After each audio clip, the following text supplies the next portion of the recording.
प्रिय अभ्यर्थियों, आज हम लोग संस्कृत साहित्य शास्त्र में अलंकार विवेचन पर चर्चा करेंगे। अलंकार विवेचन की चर्चा बहुत महत्वपूर्ण है, विशेष रूप से टीजीटी, पीजीटी और बीपीएससी, सीटेट, टेट सब में, जिनमें संस्कृत पाठ्यक्रम में अलंकार का बहुत महत्व है। और आप सब जानते हैं कि साहित्य में अलंकार की बहुत महत्ता है। तो सबसे पहले अलंकार सिद्धांत अलग चीज है और अलंकार विवेचन अलग चीज है। अलंकार सिद्धांत के प्रणेता भामा है। तो जब कभी आए अलंकार सिद्धांत के प्रणेता तो आप लोग भामा का नाम लिखेंगे और उनको प्रवर्तक माना जाता है अलंकार सिद्धांत का या प्रणेता। लेकिन अलंकार विवेचन ये अलग चीज है। इसकी जब हम लोग चर्चा करते हैं अलंकार की, तो ये एक अलग विषय है। आप लोग जानते हैं कि अलंकार जो होता है वो अलंकरोति इति अलंकार है। संस्कृत में उसको कहते हैं अलंकरोति इति अलंकार। पहले तो ये समझ लीजिए, अलंकरोति करोतीति अलंकरोति इति, यानी जो सजाए, जो क्या करे, किसी चीज का अलंकरण करता है, सजाता है। जिस प्रकार से लोक व्यवहार में स्त्री के सौंदर्य के लिए आभूषण पहनने से उसका सौंदर्य बढ़ता है, उसमें वृद्धि होती, वैसे काव्य रूपी स्त्री के सौंदर्य को बढ़ाने के लिए विद्वानों ने अलंकार का प्रयोग किया है। अलंकरोतीति अलंकारः। अगर आपसे कोई पूछे कि भाई ये अलंकार क्यों कहा गया, तो आप सभी का उत्तर होगा कि यह काव्य को सुसज्जित करता है, काव्य की शोभा बढ़ाता है, इसलिए इसको अलंकार कहा गया है। अलंकार माने आभूषण। और ये जो काव्य शोभाकरण, ये आप लोग नोट कर सकते हैं। शोभा, काव्य की जो सुंदरता है उसको कराने, साफ काव्य शोभाकरण, जो काव्य की शोभा करते हैं, काव्य शोभाकरण जो धर्म है, अर्थात काव्य की शोभा के जो हेतु हैं, काव्य की शोभा के जो हेतु हैं, काव्य शोभा करान धर्मान अलंकार प्रचक्षते, ये भी परिभाषा विद्वानों ने की है कि जो काव्य की शोभा के धायक हैं, काव्य के सौंदर्य के को करने वाले धर्म हैं, उनको अलंकार कहा जाता है। क्या कहा जाता है? अलंकार कहा जाता है। और विभिन्न विद्वानों ने अलग अलग परिभाषा दी है। अब अलंकार होते कितने प्रकार के हैं? तो वैसे तो शब्दालंकार, अर्थालंकार, उभयालंकार, लेकिन आपको शब्दालंकार द्विविधा, दो प्रकार के अलंकार पढ़ना है। कितने प्रकार के पढ़ने हैं? दो प्रकार के। द्विविधा, द्विविधा यानी कौन कौन से? एक शब्दालंकार और शब्दगता, अर्थगता। शब्दगता और अर्थगता, यानी जो शब्द गत होते हैं, शब्द की शोभा, शब्द के द्वारा जिनमें शोभा बढ़ती है, उनको क्या कहते हैं? शब्दगता। और जो अर्थ के द्वारा, तो अर्थगता। तो दो प्रकार के। अब आज हम लोग शब्दालंकार पे चर्चा करते हैं। शब्दालंकार में सबसे पहले आप लोग क्या देखेंगे? अनुप्रास अलंकार। अनुप्रास अलंकार शब्दालंकार में सबसे पहले अनुप्रास। अब अनुप्रास अलंकार को देखें कि अनुप्रास अलंकार में क्या होता। तो अनुप्रास अलंकार की विद्वानों ने जो परिभाषा की है संस्कृत में, उसको भी नोट करते जाएंगे कि अनुप्रासा शब्द साम्यम, अनुप्रासा शब्द साम्यम, शब्द की समानता भी हो, वैषम्य भी, दोनों बातें हैं, साम्यम और वैषम्य, चाहे साम्य हो, ध्यान दीजिए, वैषम्य अपि, ध्यान दें, शब्द की साम्यता हो और वैषम्य हो, स्वरस्य यत्, स्वरस्य यत्। अब इसको आप ध्यान से देखें कि अनुप्रास में जो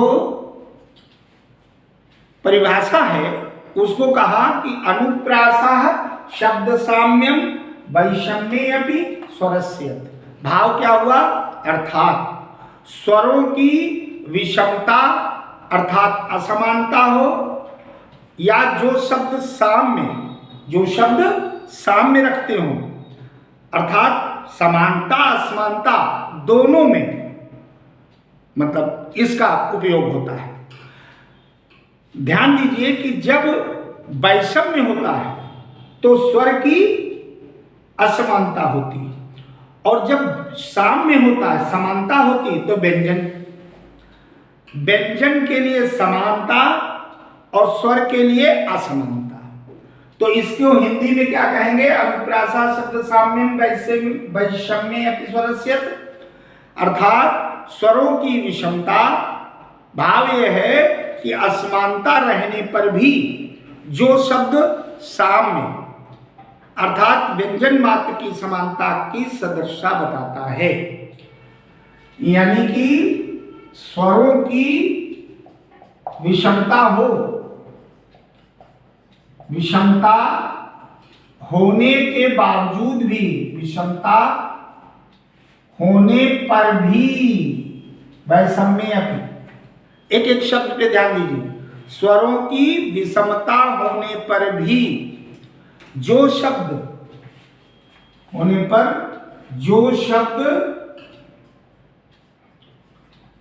साम्य कह रहा है, साम्य का मतलब जो शब्द अर्थात व्यंजन मात्र की समानता, जब व्यंजन मात्र की समानता होगी, समानता या सदृशता एक ही बात है। साम्यम का मतलब समानता या सदृशता, समानता प्रकट करे या बताए। भाव हो गया कि स्वरों की विषमता होने पर भी जो शब्द अर्थात व्यंजन मात्र की समानता बताए वह अनुप्रास होता है। अब जैसे दूसरे शब्दों में हम कह सकते हैं कि स्वर की विषमता होने पर भी केवल व्यंजनों का साम्य अनुप्रास है।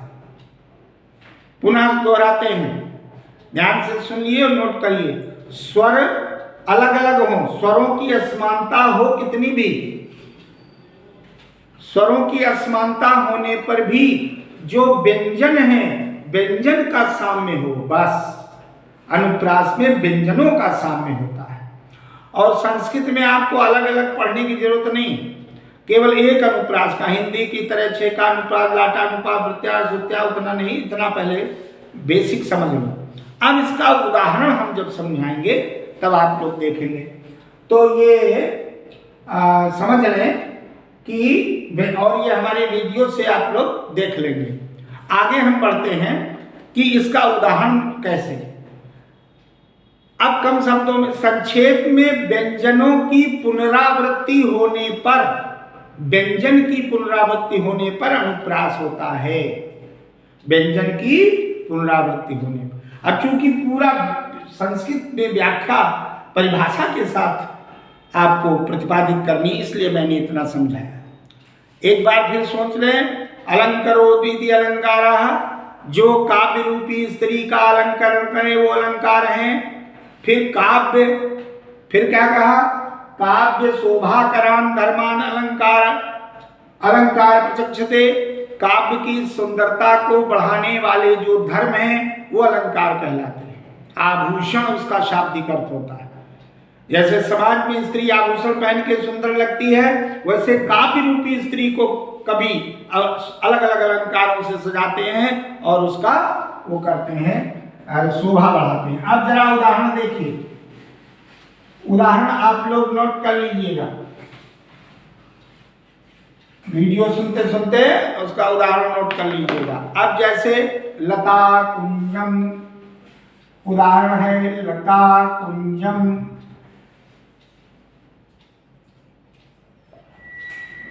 लता कुंजम गुंजन,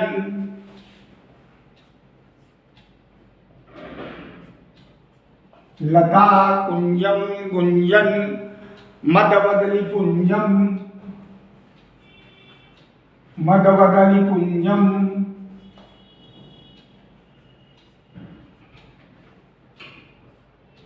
मदवदली कुंजम, चपलयन, चपलयन। ये प्रथम पंक्ति हो गई। उसके बाद देखिए दूसरी पंक्ति को, समालिंगनंगम, समा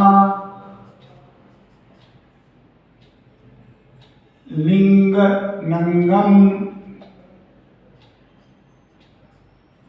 समालिंग नंगम, नंग समालिंग नंग, द्रुत तरमनंगम, द्रुत तरमनंगम। एक एक चीज, द्रुत तरमनंग प्रबलयन, प्रबलयन। उसके बाद मरुणमंदम, मरुणमदम, मरुणमदम मंदम, मरुणमंदम, मरुणमंदम मंदम, दलितमरविंदम,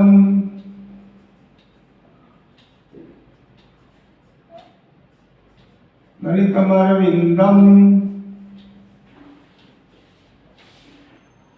दलितमरविंदम, तरलयन, तरलयन। ये तीसरी पंक्ति पूरी हुई। अब देखिए चतुर्थ पंक्ति, तरलयन के बाद कहते हैं रजो वृंदम विंदन, रजो वृंदम, रजो वृंदम विंदन किरति, विंदन किरति, रजो वृंदम वृंदन विंदन किरति, मकरंदम दिशि दिशि, मकरंदम दिशि दिशि।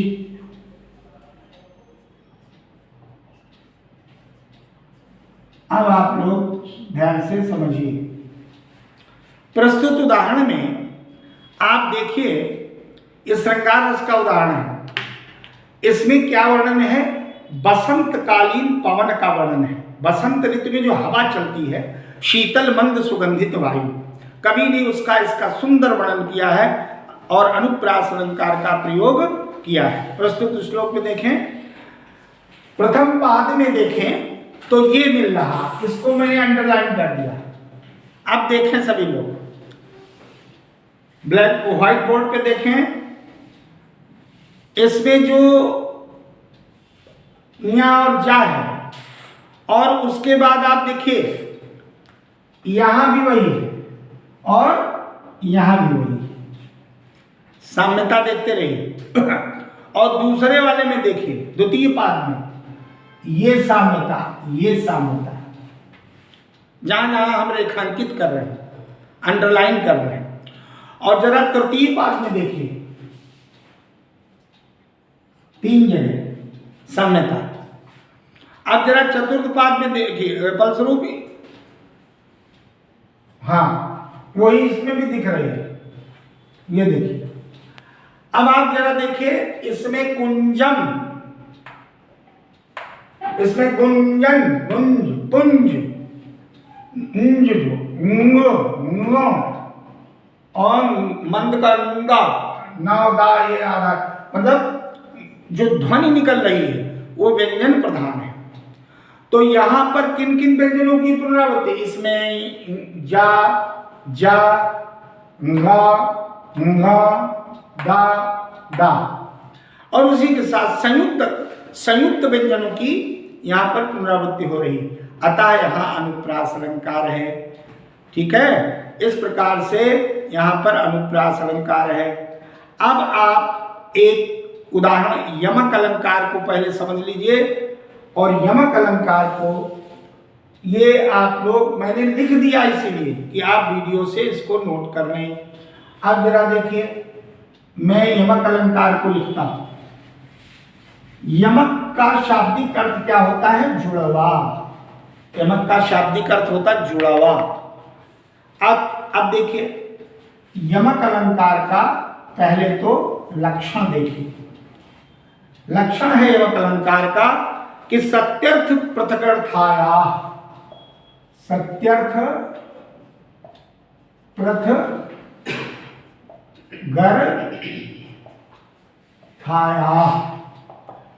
सत्यर्थ पृथगर्थाया, ठीक है, और स्वर व्यंजनम संघते, स्वर व्यंजनम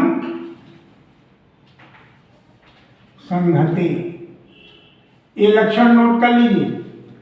स्वर व्यंजनम संघते, और उसके बाद क्रमेण तेनावृत्ति, क्रम से, क्रमेण तेना, क्रम से जिनकी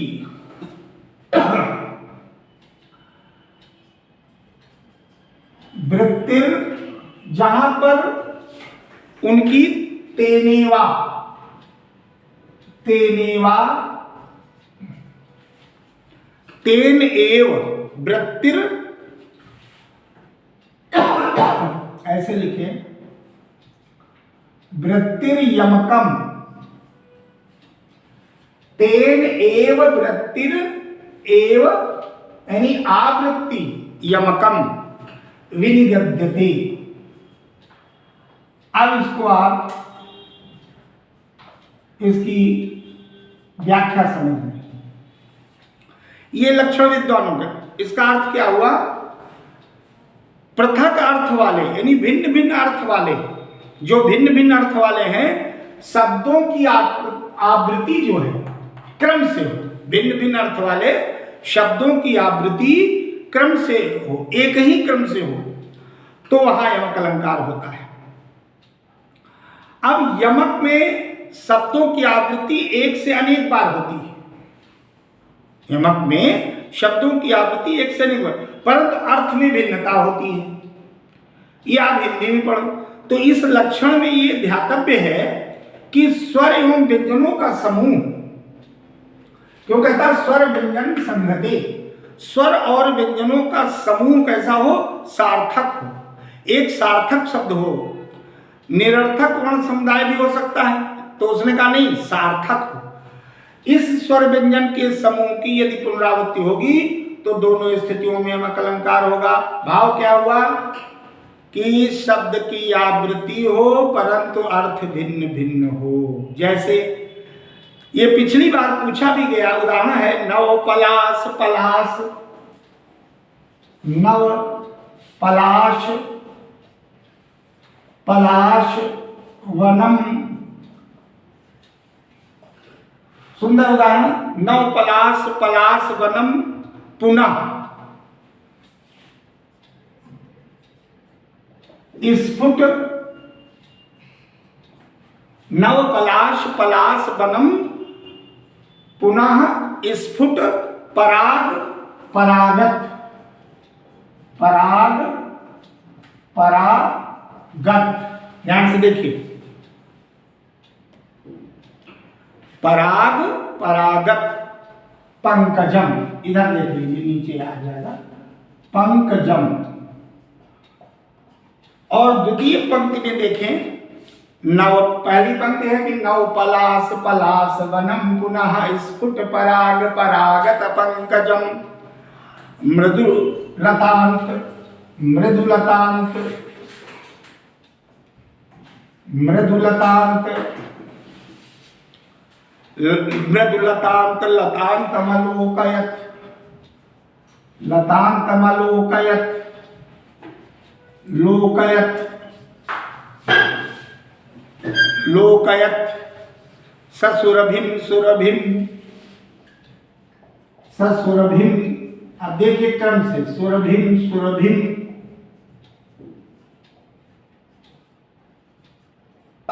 दो बार सुरभिम सुरभिम सुमनो भरई है, सुमनो भरई है। अब इस उदाहरण में ध्यान से देखें, प्रस्तुत उदाहरण में प्रथम पाद में दोनों पलाश पलाश शब्द की आवृत्ति हुई और दोनों सार्थक हैं। शब्द स्वर व्यंजन का जो समूह हो, स्वर व्यंजन संगते, वो सार्थक होना चाहिए, निरर्थक नहीं। तो देख रहे हैं पलाश पलाश सार्थक है, पलाश का अर्थ होता है।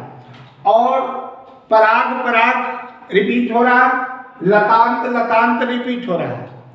अब कह क्या रहा, यमक जोड़े से होंगे। प्रथम पाद में दोनों पलाश सब सार्थक है। पलाश का अर्थ होता पत्र और द्वितीय का अर्थ होता ढाक। ढाक जानते हैं आप लोग, हम लोग गांव में छूल बोलते, छूल का पत्ता जिसको पत्तल बनता है, खाना खाते हैं लोग, उसको पलाश कहते हैं। एक पलाश का अर्थ है पत्र और दूसरे पलाश का अर्थ है ढाक, एक वृक्ष होता।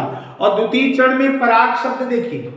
अब इसका प्रथम चरण देखिए, नव पलाश पलाश वनम पुनः, यहाँ फिर स्फुट पराग परागत पंकजम, दो बार पराग पराग। द्वितीय चरण में जो पराग शब्द आया सार्थक है, जिसका अर्थ है पुष्पों का रज, पराग माने पुष्पों का। और द्वितीय पराग परागत का अंग है, द्वितीय पराग परागत का अंग होने के कारण निरर्थक है। ये नहीं हो रहा, ध्यान दीजिए, ये पराग तो शब्द है पुष्पों का रज, लेकिन ये परागत का कोई अर्थ नहीं है। और तृतीय पाद में लतांत शब्द सार्थक है, आप तृतीय चरण में देखिए। लेकिन प्रथम लतांत जो है, ये पहला मृदु लतांत निरर्थक है और ये सार्थक है दूसरा वाला। तो प्रथम का अर्थ बसंत, द्वितीय का अर्थ सुगंधित है। यहां पर सुरभिम सुरभिम, अब आगे देखिए चतुर्थ पाद में सुरभि शब्द सार्थक, तो सुरभि चतुर्थ दोनों पद सार्थक हैं। सुरभि का मतलब होता है जो है बसंत, और पहले वाले का और दूसरे वाले का अर्थ होता सुगंध है, सुरभि माने सुगंध है। तो यहाँ पर आप देखें, पुनः देखें कि ये पलाश पलाश सार्थक हैं, इसलिए एक पलाश का अर्थ है पत्र, एक का अर्थ है ढाक। लेकिन यहाँ पराग माने पुष्प केसर पुष्परज, इसका कोई अर्थ नहीं, निरर्थक, इसको मत लीजिए। लेकिन मृदु लतांत लतांत, इसमें एक लतांत प्रथम वाला लतांत, इसका कोई औचित्य नहीं। दूसरा लतांतम अवलोकयत, लतांतम अवलोकयत जो है अलोकयत माने देखा। तो इस द्वितीय चरण में, जो तृतीय चरण में आप देख रहे हैं लतांत, वो शब्द पहला वाला सार्थक है, ठीक है। और प्रथम पहला वाला निरर्थक है और दूसरा वाला सार्थक है। ये निरर्थक, ये सार्थक कि लतांत का अंत देख रहे हैं, यहां से शुरू हुई कहां तक फैली हुई, लेकिन ये सुरभि, ये और ये। अतः प्रस्तुत उदाहरण में पलाश शब्द की पुनरावृत्ति हुई, यमक जोड़े से हैं, पहले का अर्थ पत्र, दूसरे का अर्थ ढाक। इसमें ये दोनों सार्थक हैं। सुरभि पहले का अर्थ सुरभिम सुरभिम, तो एक सुरभि का अर्थ बसंत और एक सुरभि का अर्थ है सुगंध, इसलिए यहाँ यमक अलंकार है। और इसके द्वारा आप समझ लें कि स्वर और व्यंजन का जो सार्थक शब्द होगा उसी को इसमें लेंगे। इसलिए यहाँ पर यमक के रूप में ये सुंदर उदाहरण हुआ और इसका खूब अभ्यास करें। धन्यवाद।